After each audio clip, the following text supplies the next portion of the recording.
Bonjour à tous et bienvenue sur la chaîne Explique-moi ça. Aujourd'hui, je vais vous présenter le jeu Fertility.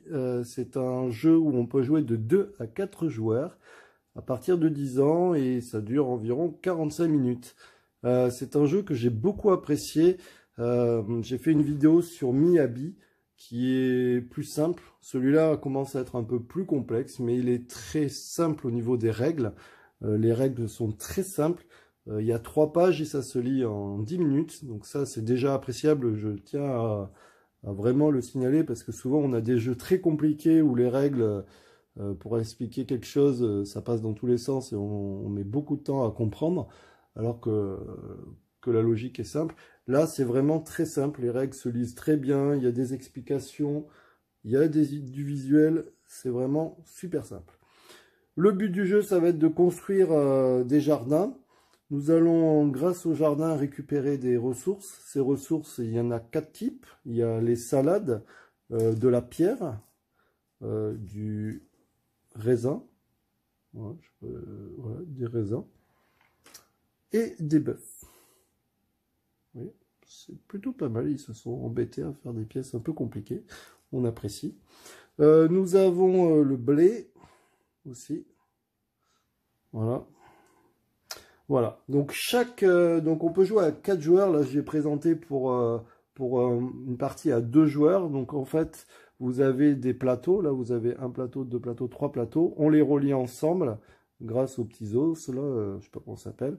Et ici, vous avez, vous voyez, un petit logo là qui montre les 4 couleurs pour positionner la tuile de départ. La tuile de départ, c'est facile. Elle se positionne à peu près le plus au centre possible du plateau, sur un truc comme ça. Donc là, bah, on n'a pas trop le choix. Parce que sinon, vous voyez, il y en a une ici, mais elle n'est pas au bord du plateau. Donc c'est bien ici qu'on la positionne. Le sens, c'est on définit au hasard. Il n'y a pas de... où on peut choisir, mais c'est pas très grave. Donc là, par exemple, je mets ça comme ça. Voilà. Donc je vais vous montrer un petit peu à quoi ça ressemble le plateau d'un joueur. Donc vous avez ici, vous voyez, différentes, les 4, donc vous avez la pierre, le bœuf, le raisin ou la salade. Quand on va poser une de ces ressources, donc par exemple si je pose un bœuf ici, j'aurai 2 points de victoire à la fin du jeu. Ça représente toujours les points de victoire dans tout le jeu. Donc vous verrez, à chaque fois c'est sur fond gris et un chiffre. Donc ça rapportera 2 points de victoire. Quand la petite explication, c'est que quand on pose quelque chose sur une tuile, ça active la compétence, mais on ne pourra plus jamais la réactiver une deuxième fois, et on ne pourra pas non plus enlever le pion. Par exemple, si je mets un bœuf, je ne pourrai pas le prendre pour le mettre là plus tard. Elle est là, ça reste là jusqu'à la fin du jeu.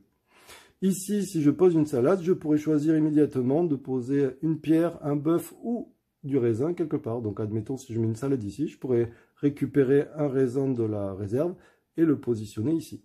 Et pour activer ce pouvoir, il faudra que j'ai un bœuf supplémentaire. Donc comme ça, si j'ai un bœuf, un raisin, ça active le fait que j'ai un personnage supplémentaire. Voilà, ici, bah, si je pose une pierre, je ferai avancer mon blé sur la piste des blés. Les blés, alors du coup, comment ça marche? Vous voyez, vous avez ici du blé. À chaque fois que je vais avancer mon blé, je gagnerai des points. Par exemple, si j'ai 3 blés à la fin du jeu, j'aurai 7 points de victoire. Si j'arrive à en avoir 10, ben, j'aurai 40 points de victoire. Donc c'est toujours intéressant. Ici, nous avons aussi les différents statuts qu'on pourrait avoir dans le jeu. Donc vous voyez, donc c'est bien différentes. Si j'ai 2 statuts différentes, j'aurai 4 points. Par contre, si j'arrive à avoir 6 statuts différentes, je gagne 40 points. Ce qui est assez intéressant. Par exemple, ici, j'ai déjà, si je mets une vache, enfin un bœuf et une pierre, j'aurai une statue. Nous avons sur le jeu, par exemple, ici, la statue, je peux trop, crocodile. Donc si je mets par exemple que je prends cette case, cette carte, ce magasin-là, et que je mets un bœuf, j'aurai une deuxième statue. Et ainsi de suite. Par exemple celle-là, pour 2 raisins, ça me permettrait d'avoir 2 statues différentes encore.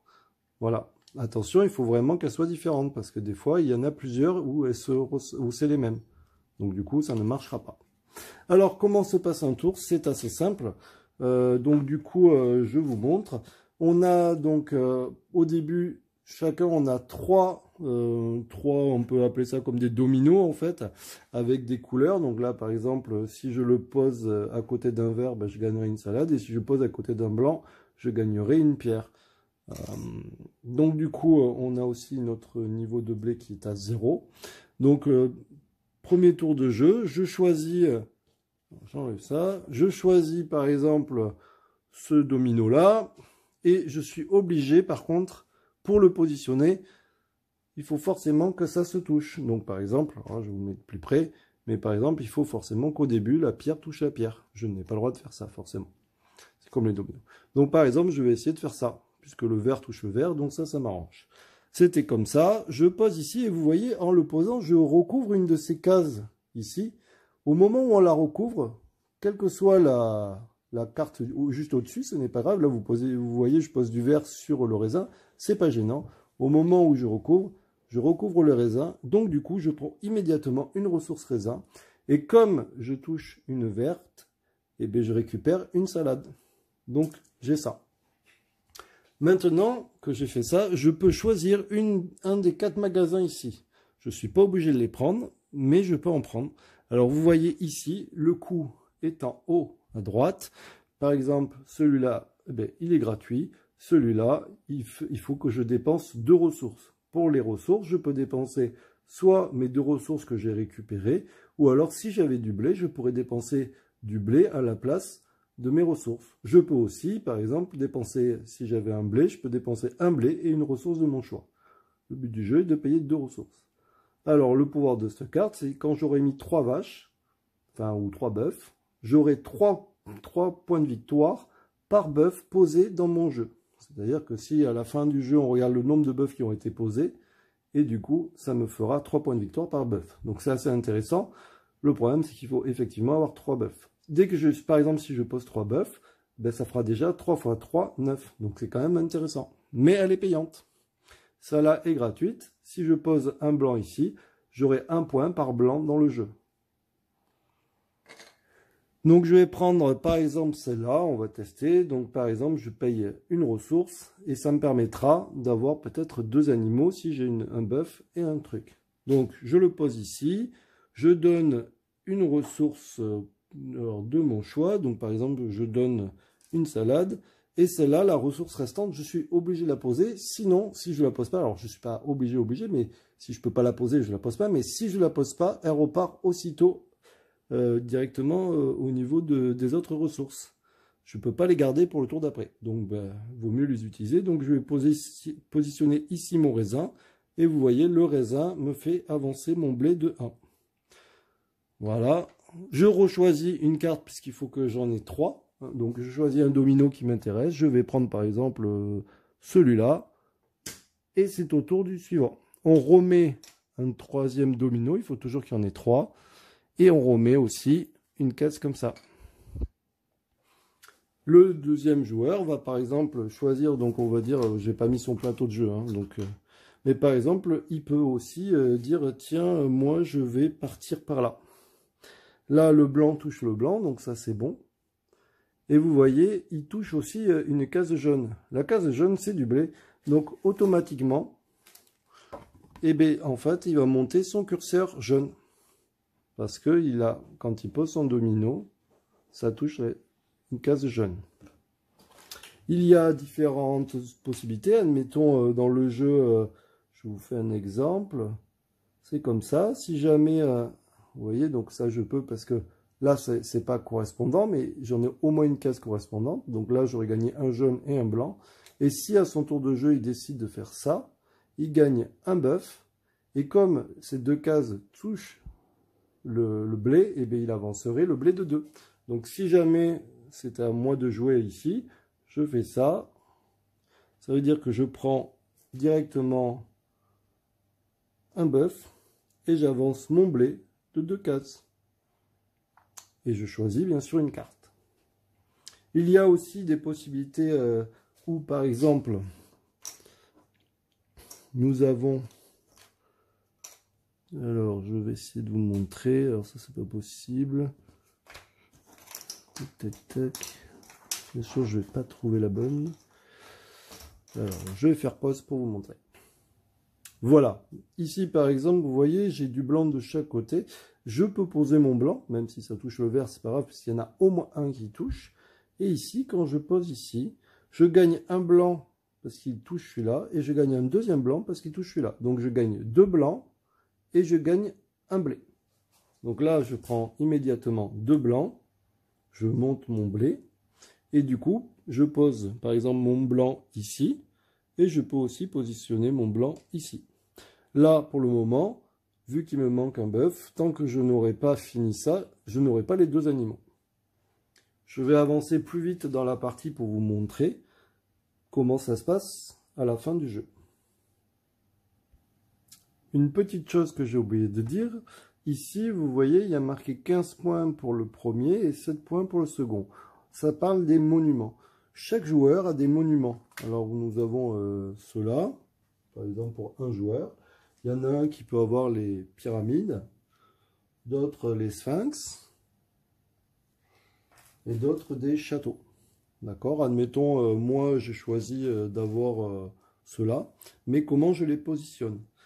Donc, par exemple, si c'est à moi de jouer, et que j'arrive à créer une case vide, donc là vous voyez, je peux, parce que je suis à côté du blanc, toujours pareil, donc là par exemple je prendrai un blanc, et comme je recouvre un blanc, je prendrai 2 blancs, mais surtout vous voyez, il y a une case où on ne pourra jamais la remplir, puisqu'il n'y a plus qu'une case de libre, et on ne peut pas se mettre sur l'eau.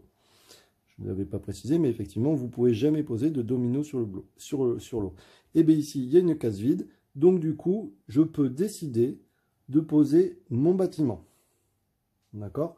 Ou alors, si je ne veux pas poser mon bâtiment, mais c'est un peu dommage, je peux décider de prendre n'importe quelle ressource. Mais là, en l'occurrence, je veux positionner mon bâtiment. D'accord? Par exemple, je pourrais aussi le faire ici. Si jamais, admettons, à mon tour de jeu, je peux faire comme ça. Voyez, là, cette case, on ne pourra jamais rien mettre dessus. Ça me permet de repositionner un deuxième bâtiment. D'accord? Donc, je continue pour finir le jeu. Ça y est, j'ai avancé dans le jeu. Comment se finit le jeu? Au moment où il ne reste pas assez de jetons domino pour remplir la pioche. Par exemple, là, il n'y en a plus. Donc, le jeu se termine. Je ne pourrai pas remplir. On finit le tour. Et du coup, comme ça, tout le monde aura joué le même nombre de parties. Et donc, le tour se termine. Maintenant, on va devoir compter les points. Donc, pour compter les points, c'est très facile. Nous avons un petit livret avec... ici, vous mettez vos prénoms. Et on va compter les points. Alors, le système de comptage des points est très simple. On va regarder combien on a de points dans les ronds directement. Donc là, celle-là, j'ai rien mis, donc je n'ai pas les 2 points. Celle-là, c'est des multiplicateurs, donc on les compte à part. Celui-là, vous voyez le 4, j'ai rien mis, donc il n'est pas validé. Par contre, celui-là est validé, donc j'ai 5 points. Ici, j'ai pas validé le blanc, donc il ne compte pas. Ici, j'ai 3 points, donc j'ai 5 et 3, 8. Donc je mettrai 8. Je mettrai 8 points. Ensuite, ici, on regarde les multiplicateurs. Alors là, il y a marqué vache, mais ça peut être n'importe quoi. Et je regarde le nombre de multiplicateurs. Alors, vous voyez, j'ai celui-là. C'est 1 fois le nombre de verres, ben, j'ai qu'un verre, donc j'ai 1 point pour les multiplicateurs de verres. Là, par contre, j'ai réussi à avoir bien rempli mon multiplicateur, donc j'ai 3 fois le nombre de vaches. Donc là, c'est très intéressant, puisque j'ai 3, 4, 5, 6, 7. J'ai 3 fois 7, 21 points pour les vaches. Donc, du coup, je mets 20. Ensuite, ici, on regarde le nombre de statues que j'ai faites. Donc là, ben, je ne l'ai pas faite. Ben, j'en ai pas. Si, j'en ai 2. Donc vous voyez, j'ai 2 statues ici différentes. 2 statues, c'est marqué 4 points. Donc ici, je marquerai 4 points. Est-ce que je suis majoritaire au niveau de mes monuments? Oui, je suis le majoritaire, puisque lui, il n'en a mis qu'un et moi, j'en ai mis 2. Donc du coup, je marque 15 points pour moi. Et le deuxième joueur aura que 7 points. Ensuite, je regarde combien j'ai de blé. Vous voyez, je suis sur le 4. 4, c'est 10 points de victoire. Du coup, je mets mes 10 points de victoire. Et ensuite, je fais la somme. Et celui qui a le plus de points a gagné la partie. Voilà, c'est assez simple. C'est assez joli. Je trouve qu'ils se sont bien embêtés pour faire les ressources. C'est sympa. C'est un peu du domino. Il faut essayer de réfléchir un petit peu, hein. Il y a des petits trucs, des fois, si vous positionnez à des endroits, vous pouvez gagner plus de ressources que d'autres. Bien sûr, le but du jeu, c'est d'essayer d'avoir le plus possible de ressources parce que c'est ça qui va vous permettre d'avancer. Et puis voilà. Bon, mais je vous remercie beaucoup d'avoir vu cette vidéo et n'hésitez pas à vous abonner. Bonne journée et à bientôt. Au revoir.